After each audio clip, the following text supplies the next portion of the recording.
আসসালামু আলাইকুম, সবাই কেমন আছেন? আশা করছি সবাই অনেক বেশি ভালো আছেন। আজকে মজার একটি রেসিপি নিয়ে চলে আসলাম। খুবই সিম্পল কিন্তু খেতে অনেক মজার।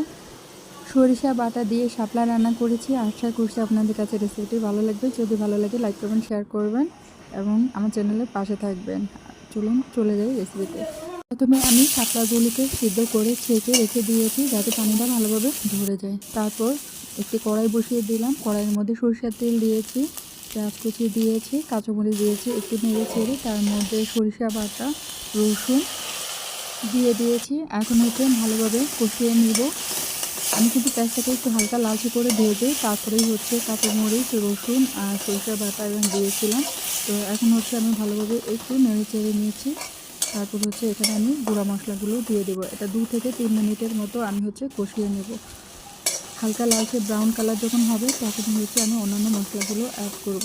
মশলাটা 3 থেকে 4 মিনিটের মতো কষিয়ে নিয়েছিলাম এবং অল্প করে পানি দিয়েছি যাতে মশলাটা পুড়ে না যায়। এরপর আমি এখানে গুঁড়ো মশলাগুলো দিয়ে দিয়েছি। এখানে দিলাম হলুদ গুঁড়ো, স্বাদমতো লবণ, মরিচ গুঁড়ো। তারপর ভালোভাবে নেড়ে চেড়ে নিব। আর এখানে অন্য কোনো মশলা ব্যবহার করব না। এখানে কিন্তু আমি জিরা, ধনিয়া বা অন্য কোনো মশলা এক্সট্রা দিব না। তো আমি ভালোভাবে নেড়ে চেড়ে নিচ্ছি। তো মশলাটা অনেকক্ষণ ধরে কষিয়ে নিলাম। দেখে বুঝতে পারছেন মশলার মধ্যে কোনো পানি নেই। মশলাটা খুব সুন্দরভাবে কষিয়ে নিয়েছি। এখন এর মধ্যে শাপলাটা দিয়ে দেব। শাপলার মধ্যেও কিন্তু কোনো পানি নেই। এটা সম্পূর্ণ পানি ছাড়া, ঝোল ছাড়া শাপলাটা হবে রান্না করব। তো ভালোভাবে সরিষা বাটার সাথে অন্যান্য মশলার সাথে শাপলাটা ভালোভাবে মিশিয়ে নিচ্ছি, নেড়ে চেড়ে নিচ্ছি। এই রান্নাটা করতে তেমন একটা বেশি সময় লাগবে না। তো আমি নেড়ে চেড়ে ভালোভাবে মিশিয়ে ঢাকনাটা দিয়ে রেখে দেব। দিয়ে চুলাটা মিডিয়াম হিটে রেখে আমি 4 থেকে 5 মিনিট অপেক্ষা করছি। 4 থেকে 5 মিনিট পর দেখতেই পাচ্ছেন শাপলাটা অনেকটাই হয়ে এসেছে। তো আমি আরও 2-3 মিনিট জাল করব।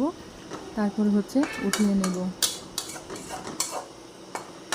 আমি আরও 4 থেকে 5 মিনিট শাপলাটা রান্না করে নিব যাতে একদম সম্পূর্ণ পানিটা টেনে যায়। তো দেখতেই পাচ্ছেন সম্পূর্ণ পানিটা টেনে গিয়েছে আর শাপলাটাও খুব সুন্দরভাবে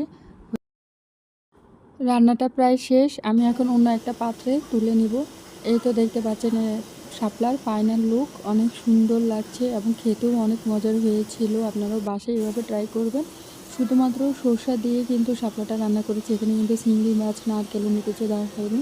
তো আমি তো এক এক সময় এক এক রকম রান্না করে আজকে আপনাদের সাথে এভাবে শেয়ার করলাম। তো সবাই ভালো থাকবেন, সুস্থ থাকবেন। আল্লাহ হাফেজ। আর যদি ভিডিওটি রেসিপি ভালো লাগে তাহলে অবশ্যই লাইক কমেন্ট শেয়ার করবেন। আমার চ্যানেলের পাশে থাকবেন। সবাই অনেক অনেক ভালো থাকবেন। আল্লাহ হাফেজ।